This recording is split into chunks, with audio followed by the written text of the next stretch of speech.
Our mission? Historical research. Captain, I'm getting something. Put it on audio. If I were to tell you that paying your tax, getting a driver's license, registering your car, paying fines, and attending court are all optional and that you are conned into agreeing with them, what would you think? It has been said that you need to know that you're in a cage before you can escape from that cage. Let's look into how you're being tricked and how your power is being hidden from you. Ah, the government. It loves you and wants to keep you safe and well.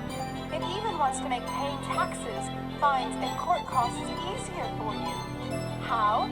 Well, you'll need to meet your strawman. Your strawman is a fictitious legal entity created at your birth through your birth certificate and the registration of that birth. Here's a definition of strawman. A front, a third party who's put up in name only to take part in a transaction. Nominal party to a transaction. Black's Law Dictionary 6th edition. The term is also used in commercial and property contexts when a transfer is made to a party.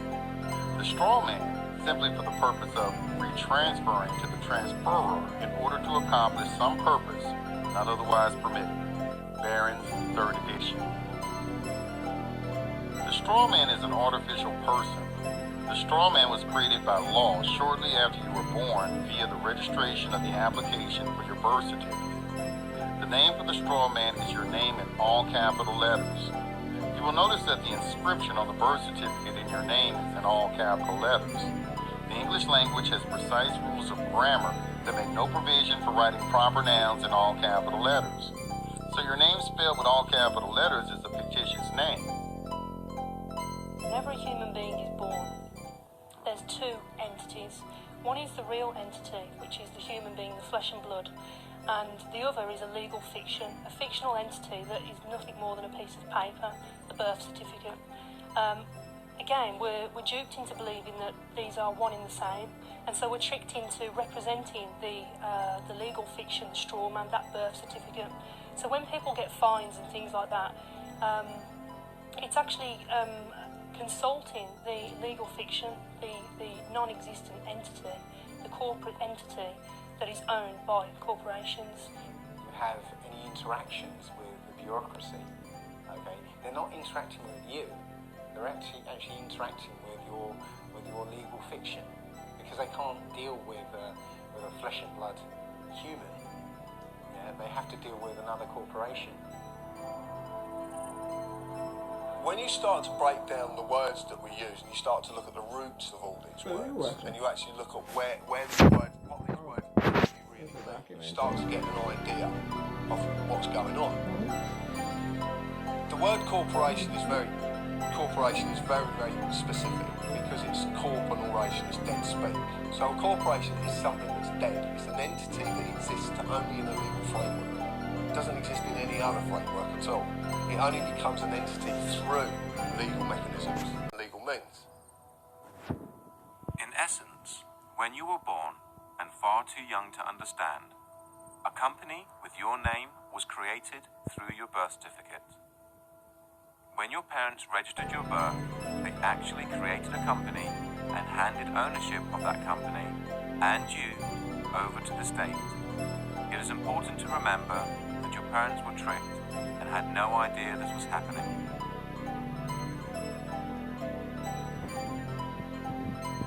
This is why the state can take children from their families and it not be classed as kidnapping.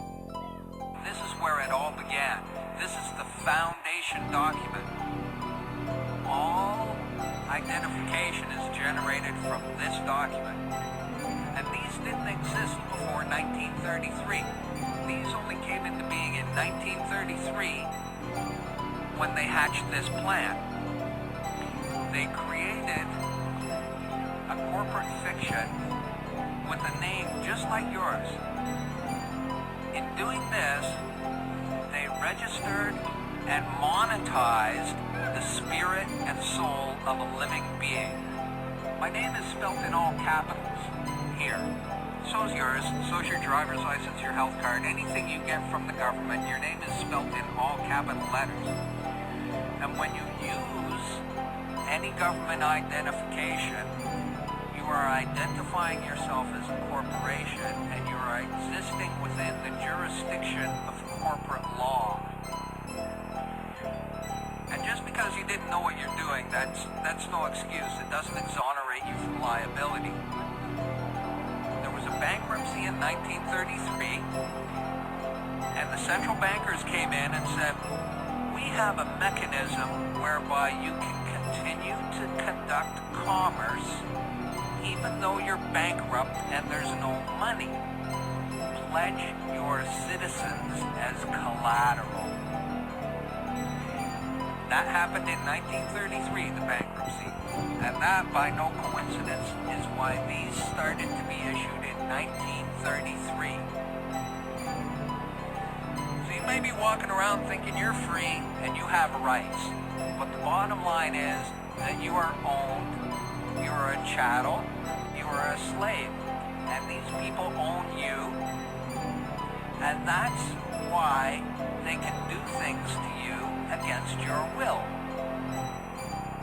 Because you comply. Right now I'm going to just read a quote from Edward Mendell House and what he had to say in a private meeting with Woodrow Wilson, president between 1913 and 1921, from the private papers of Woodrow Wilson. Quote, very soon, every American will be required to register their biological property in a national system designed to keep track of the people and that will operate under the ancient system of pledging. By such methodology, we can compel people to submit to our agenda, which will affect our security as chargeback for our fiat paper currency. Every American will be forced to register or suffer not being able to work and earn a living. They will be our chattel, and we will hold the security interest over them forever by operation of law merchant under the scheme of secured transactions. Americans, by unknowingly or unwittingly delivered the bills of lading to us, will be rendered bankrupt and insolvent, forever to remain economic slaves through taxation secured by their pledges. They will be stripped of their rights and given commercial value, designated to keep us a profit that will be none the wiser. For not one man in a million could ever figure out our plans, and if by accident one or two would figure it out, we have in our arsenal plausible deniability. After all, this is the only logical way to fund government, by floating liens and debt to the registrants in the form of benefits and pledges. This will inevitably reap us huge profits beyond our wildest of expectations and leave every American a contributor to this fraud, which we will call social insurance. Without realizing it, every American will insure us for any loss we may incur, and in this manner, every American will unknowingly be our servant, however begrudgingly.